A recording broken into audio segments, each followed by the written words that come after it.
ಹಿರಿಯೂರಿನಲ್ಲಿ ನಡೆದ ಹಿಂದೂ ಮುಸಲ್ಮಾನ್ ಬಾಂಧವರ ಭಾವ ಐಕ್ಯತೆಯ ಮಿಲನದ ಕಾರ್ಯಕ್ರಮ ಹೇಗಿತ್ತು ನೋಡೋಣ ಬನ್ನಿ ವೀಕ್ಷಕರೇ.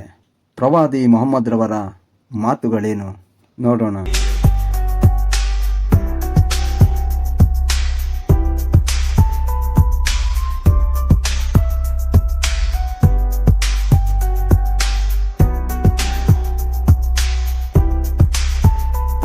ದ್ವೇಷ ಹರಡುವುದು ನಿಮ್ಮ ಧರ್ಮವಾದರೆ ಪ್ರೀತಿ ಹರಡುವುದು ನನ್ನ ಧರ್ಮ. ಇಷ್ಟು ಕರೇಜ್ ಬೇಕು ನಮ್ಗೆ, ಇಷ್ಟು ಶಕ್ತಿ ಬೇಕು ನಮ್ಗೆ, ಅಷ್ಟು ಸೌಂಡ್ ಬೇಕು ನಮ್ಗೆ. ಸುಳ್ಳು ಸತ್ಯ ಸೋಲಬಹುದು, ನೆನ್ಪಿಟ್ಕೊಳ್ಳಿ. ಸತ್ಯ ಸೋಲಬಹುದು 1 ಬಾರಿ 2 ಬಾರಿ 3 ಬಾರಿ, ಆದ್ರೆ ಸತ್ಯ ಸಾಯೋದಿಲ್ಲ. ಸುಳ್ಳು ಗೆಲ್ಲಬಹುದು 1 ಬಾರಿ 2 ಬಾರಿ 3 ಬಾರಿ, ಆದ್ರೆ ಸುಳ್ಳು ಬದುಕುವುದಿಲ್ಲ. ಸುಳ್ಳಿಗೂ ಸಾವಿದೆ, ಸತ್ಯಕ್ಕೆ ಸಾವಿಲ್ಲ. ಪ್ರೀತಿಯ ಹೃದಯವನ್ನು ಬೆಳೆಸಿಕೊಳ್ಳೋಣ. ಆಡಿದ್ರೆ ಒಳ್ಳೆಯ ಮಾತುಗಳನ್ನು ಆಡೋಣ, ಇಲ್ಲದೇ ಇದ್ರೆ ಮೌನಿಗಳಾಗೋಣ. ಕೆಟ್ಟ ಮಾತು ಆಡುವುದು, ಯಾರಿಗೂ ದ್ರೋಹದ ಮಾತು ಆಡುವುದು ಬೇಡ. ಯಾಕೆ ಅಂದ್ರೆ ಪ್ರತಿಯೊಂದು ಮಾತು ಕೂಡ ದಾಖಲಿಸಲ್ಪಡುತ್ತದೆ. ಪ್ರವಾದಿಗಳು ಸಹ ನಿಮ್ಮ ಪ್ರತಿಯೊಂದು ಮಾತುಗಳು ಕೂಡ ದಾಖಲಿಸಲ್ಪಡುತ್ತದೆ. ಭೂಮಿಯವರ ಮೇಲೆ ಕರುಣೆ ತೋರಿ ಆಕಾಶದವರು ನಿಮ್ಮ ಮೇಲೆ ಕರುಣೆ ತೋರುತ್ತಾನೆ ಅಂತ ಪ್ರವಾದಿಗಳಿಗೆ ಇಲ್ಲ. ಅದನ್ನು ಅರಿವು ಪಡೆಯುವ ಪ್ರಯತ್ನವನ್ನು ಪಡಬೇಕು. ಯಾರು ಸೃಷ್ಟಿಕರ್ತನಿಗೆ ಭಯಪಟ್ಟು ಬದುಕುತ್ತಿರೋ ಅವರೇ ಶ್ರೇಷ್ಠ. ಮನುಷ್ಯನಿಗೆ ಗೌರವಿಸದೆ ಧರ್ಮ, ಮನುಷ್ಯನಿಗೆ ದ್ವೇಷಿಸುವುದು ಅದು ಅಧರ್ಮ ಎಂದು ಸಗಡೆ ತುಂಬ ಸಮಂಜಸವಾಗಿ ತಿಳಿಸಿದ್ದಾರೆ. ಹಾಗೂ ದೇಶದ ಬೀಜಗಳನ್ನು ಸಮಾಪ್ತಿ ಮಾಡಿ ಪ್ರೀತಿಯ ಬೀಜಗಳನ್ನು ಬಿತ್ತೋಣ. ಈ ಸರ್ವ ಜನಾಂಗದ ಶಾಂತಿಯ ತೋಟವನ್ನು ಮತ್ತಷ್ಟು ಬಲಿಷ್ಠಗೊಳಿಸೋಣ. ಈ ಸಿರಿ ಸಂಪತ್ತು ಶಾಶ್ವತವಲ್ಲ, ಹೃದಯ ಪ್ರೀತಿ ಸಂಪತ್ತನ್ನು ಹೆಚ್ಚಿಸೋಣ. ಹುಟ್ಟು ಅನಿರೀಕ್ಷಿತ, ಸಾವು ನಿಶ್ಚಿತ ಪಯುಕ್ತ. ಈ ಒಂದು ಕನ್ನಡ ನಾಡಿನಲ್ಲಿ ನಮ್ಮ ಕವಿಗಳು ಈ ಹಿಂದೆನೂ ಹೇಳಿದ್ದಾರೆ, ಸರ್ವ ಜನಾಂಗದ ಶಾಂತಿಯ ತೋಟ ಅಂತ. ಇದನ್ನು ನಾವು ನೀವು ಎಲ್ಲರೂ ಸೇರಿ ಇದನ್ನು ಶಾಶ್ವತವಾಗಿ ಇಟ್ಕೊಳ್ಬೇಕು. ಕೂಡಿಸಿ ಒಲಿಸು, ಹೊಟ್ಟೆಯ ಕಿಚ್ಚಿಗೆ ಕಣ್ಣೀರು ಸುರಿಸು, ಒಟ್ಟಿಗೆ ಬಾಳುವ ತೆರದಲ್ಲಿ ಹರಿಸುತ್ತ ನಮ್ಮ ರಾಷ್ಟ್ರಕವಿ ಕುವೆಂಪುರವರು ಸುಮಾರು ವರ್ಷಗಳ ಹಿಂದೆ ನಮ್ಮನ್ನು ಕರ್ನಾಟಕದ ಜನರಿಗೆ ಬಡಿದು ತಿಳಿಸಿದ್ದಾರೆ. ಇದು ಮಕ್ಕಳು ಶಾಲೆಯ ಎಲ್ಲ ಮಕ್ಕಳು ಈಗಲೂ ಆ ಪದ್ಯವನ್ನು ಹೇಳ್ತಿರ್ತಾರೆ. ಜನಜನಿತವಾಗಿದೆ. ಈ ಪದ್ಯಗಳನ್ನು ಪಾಲಿಸಿದರೂ ನಾವು ಸಹ ಒಂದು ಶ್ರೇಷ್ಠ ಕರ್ನಾಟಕ, ಒಂದು ಸುಂದರ ಕರ್ನಾಟಕ, ಒಂದು ಶಾಂತಿಯುತ ಕರ್ನಾಟಕ ಮಾಡಬಹುದು ಅನ್ನೋದು ನಮ್ಮ ಸನ್ಮಾನ್ಯರಾದ ಶ್ರೀ ಅಕ್ಬರ್ ಸಾಹೇಬ್ರವರ ಒಂದು ಅನಿಸಿಕೆ. ತುಂಬ ಒಳ್ಳೆ ನಮಗೆಲ್ಲ ತಿಳುವಳಿಕೆ ಆಗುವಂತೆ ಅವರು ತಿಳಿಸಿದ್ದಾರೆ. ಇವರಿಗೆ ನಿಮ್ಮೆಲ್ಲರ ಪರವಾಗಿ ಧನ್ಯವಾದಗಳನ್ನು ಅರ್ಪಿಸುತ್ತೇನೆ. ಹಾಗೂ ಇದೇ ಸಂದರ್ಭದಲ್ಲಿ ನಮ್ಮ ಪೂಜ್ಯ ಸ್ವಾಮಿಗಳಾದ ಶಿವ ಬಸವಕುಮಾರರವರು ಆಗಮಿಸಿದ್ದಾರೆ. ಅವರು ಸಹ ನಮ್ಮೆಲ್ಲರನ್ನು ಉದ್ದೇಶಿಸಿ ನಿಮ್ಮನ್ನು ಪ್ರವಚನ ಮಾಡಲಿದ್ದಾರೆ. ದಯವಿಟ್ಟು ಸ್ವಾಮಿಗಳಿಗೆ ನಾನು ಈ ವೇದಿಕೆಗೆ ಬರಮಾಡಿಸ್ತೇನೆ. ಶರಣಾರ್ಥಿ ಹೇಳ್ಬೋದಲ್ಲ? ಶರಣಾರ್ಥಿ ಈ 2 ಶಬ್ದಕ್ಕೂ ಒಂದು ಚರಿತ್ರೆ ಇದೆ, ಒಂದು ಇತಿಹಾಸ ಇದೆ. ನಾವು ಅರ್ಥ ಮಾಡ್ಕೋಬೇಕಷ್ಟೆ. ಜಗತ್ತಿನಲ್ಲಿ ಹುಟ್ಟಿರುವಂಥ ಪ್ರತಿಯೊಬ್ಬ ಮನುಷ್ಯನಿಗೂ ಚರಿತ್ರೆ ಇದೆ. ಚಾರಿತ್ರ್ಯ ಮಾತ್ರ ಕೆಲವರಿಗಿದೆ. ಚರಿತ್ರೆಯನ್ನು ಬೇಕಾದರೆ ನಾವು ಮತ್ತೊಬ್ಬರ ಕಡೆಯಿಂದ ಬರೆಸ್ಬೋದು. ನಾವು ಹುಟ್ಟಿದ್ದು, ಸತ್ತಿದ್ದು, ನಾವು ಬದುಕಿದ್ದು.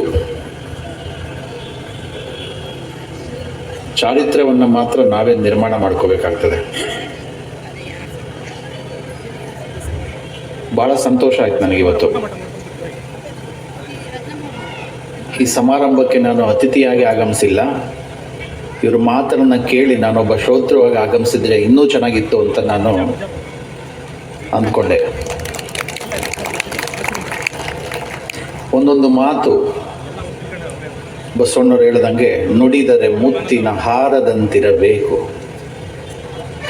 ನುಡಿದರೆ ಮಾಣಿಕ್ಯದ ದೀಪ್ತಿಯಂತಿರಬೇಕು, ನುಡಿದರೆ ಸ್ಫಟಿಕದ ಶಲಾಕೆಯಂತಿರಬೇಕು. ಮಸೀದಿಗಳಲ್ಲಿದೆಯಾ? ಎಲ್ಲಿದೆ ಭಾವೈಕ್ಯತೆ? ಒಂದು ಕೋಮಿನ ಜನರಷ್ಟೇ ಅಲ್ಲಿ ಹೋಗ್ತಾರೆ. ಎಲ್ಲವೂ ಜಾತಿ ಕೇಂದ್ರಿತ, ಸಮುದಾಯ ಕೇಂದ್ರಿತ ಆಲೋಚನೆಗಳೇ ಇದ್ದಾವೆ. ಅವರೊಳಗೆ ಅವರ ಬೆನ್ನನ್ನು ನಮ್ಮ ಬೆನ್ನು ನಾವು ತೊಟ್ಟುಕೊಳ್ತೀವಿ, ಅವ್ರ ಬೆನ್ನು ಅವರು ತೊಟ್ಕೊಳ್ತಾರೆ, ಮತ್ತೊಬ್ಬರ ಬೆನ್ನೊಬ್ಬರನ್ನ ನಾವು ತೊಟ್ಟುವಂಥ ಪರಿಸ್ಥಿತಿಗಳನ್ನು ಮಾಡೋದಿಲ್ಲ. ಇವತ್ತು ಫ್ಲೆಕ್ಸ್ನಲ್ಲಿ ಎಷ್ಟು ಚೆನ್ನಾಗಿ ಹಾಕಿದೆ, ಮಹಮ್ಮದ್ ಎಲ್ಲರಿಗಾಗಿ. ಅವರ ತತ್ವಗಳು ಎಲ್ಲ ಈ ಜಗತ್ತಿನ, ಈ ಮನುಷ್ಯನ, ಈ ಸೃಷ್ಟಿಯಲ್ಲಿರುವ ಪ್ರತಿಯೊಬ್ಬ ಜೀವಿಯು ಅನುಸರಿಸಬೇಕಾದಂಥ ತತ್ವಗಳಿದೆ. ಯಾಕೆ ಜನರು ಸಂಕುಚಿತ ಮನೋಭಾವದಿಂದ ಹೊರಗೆ ಬರ್ತಾ ಇಲ್ಲ? ಆಚರಣೆಗೆ ಬರದ ಆದರ್ಶಗಳನ್ನ ಬೌದ್ಧಿಕ ಮಟ್ಟದಲ್ಲಿ ಉಪದೇಶ ಮಾಡೋದು ಒಂದು ವ್ಯರ್ಥ ಶ್ರಮ. ನಾವು ಅನುಸರಿಸಬೇಕು. ಯಾವ ಧರ್ಮವೂ ಕೂಡ ಧರ್ಮಕ್ಕೋಸ್ಕರ ಪ್ರಾಣ ಕೊಡುವಂತ ಯಾವ ಧರ್ಮವನ್ನು ಕೇಳೋದಿಲ್ಲ. ಧರ್ಮ ಏನನ್ನ ಕೇಳ್ತದೆ? ಆಚರಣೆಯನ್ನ ಕೇಳ್ತದೆ, ಅನುಸಂಧಾನವನ್ನ ಕೇಳ್ತದೆ. ನೀನು ನಾನು ಏನು ಹೇಳಿದ್ದೇನೋ ಅದನ್ನ ಪಾಲಿಸು.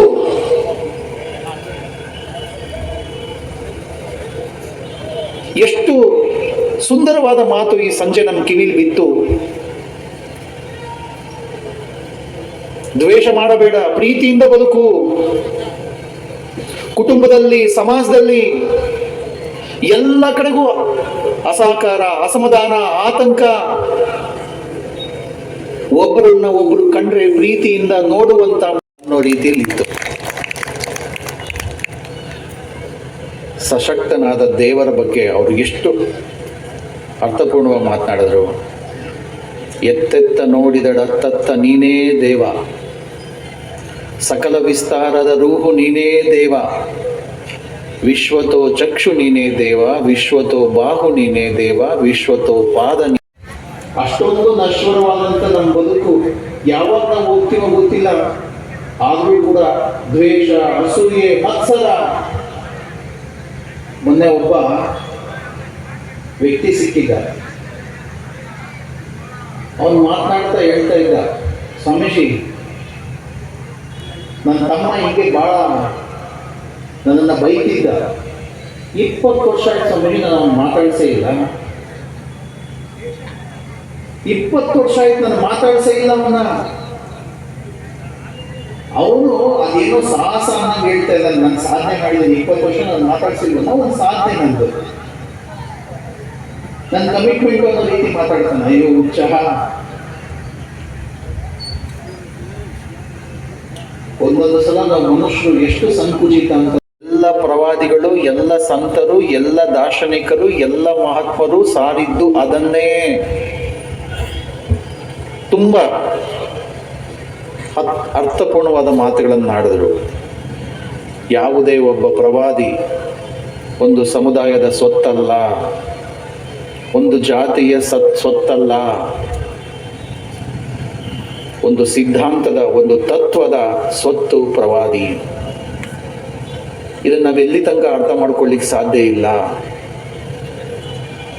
ಬುದ್ಧನನ್ನ ಬೌದ್ಧ ಅನ್ನೋದು, ಮಹಾವೀರನನ್ನ ಜೈನ ಅನ್ನೋದು, ಬಸವಣ್ಣನನ್ನ ಲಿಂಗಾಯತ ಅನ್ನೋದು, ಪ್ರವಾದಿ ಮಹಮ್ಮದರನ್ನ ಇಸ್ಲಾಂ ಅನ್ನೋದು ಎಷ್ಟು ಮಟ್ಟಿಗೆ ಸರಿ? ಯಾವ ದಾರ್ಶನಿಕರು ಈ ಭೂಮಿ ಮೇಲೆ ಒಂದು ಹಸುಗೂಸುಗಳನ್ನು, ಒಂದು 25 ಹಸುಗೂಸುಗಳನ್ನು ತೆಗೆದುಕೊಂಡ್ಬಂದು ಈ ವೇದಿಕೆ ಮೇಲೆ ಬಿಡಿ, ಆಗ್ತಾನೆ ಹುಟ್ಟಿದ ಮಕ್ಕಳನ್ನು, ಇವನು ಇಸ್ಲಾಂ, ಇವನು ಜೈನ, ಇವನು ಹಿಂದೂ, ಇವನು ಸಿಕ್ಕು, ಇವನು ಅಂಥವನು ಅಂತ ನೀವು ಗುರುತಿಸ್ಲಿಕ್ಕೆ ಸಾಧ್ಯನಾ? ನಾವು ಆಮೇಲೆ ಅವನಿಗೆ ಸೀಲ್ ಹೊಡಿತೀವಿ. ಇವನು ಮುಸಲ್ಮಾನ್, ಇವನು ಹಿಂದೂ, ಇವನು ಕ್ರಿಶ್ಚಿಯನ್, ಇವನು ಜೈನ. ನಾನು ನಿಮ್ಮೆಲ್ರಿಗೂ ಒಂದು ಪ್ರಶ್ನೆಯನ್ನು ಕೇಳ್ತೇನೆ. ಭಾರತವನ್ನು ಭಾವೈಕ್ಯ ಭಾರತ ಅಂತ ಕರಿತೀವಿ. ವಿವಿಧತೆಯಲ್ಲಿ ಏಕತೆಯನ್ನು ಹೊಂದಿದಂಥ ದೇಶ, ವೈವಿಧ್ಯಮಯವಾದಂಥ ದೇಶ. ಎಲ್ಲಿ ಭಾವೈಕ್ಯತೆಯನ್ನು ಸಾರ್ತವೋ ಅಲ್ಲಿ ಭಾವೈಕ್ಯತೆ ಇದೆಯಾ ಅನ್ನೋ ಒಂದು ಪ್ರಶ್ನೆನ ನಾವು ಹಾಕ್ಕೋಬೇಕು.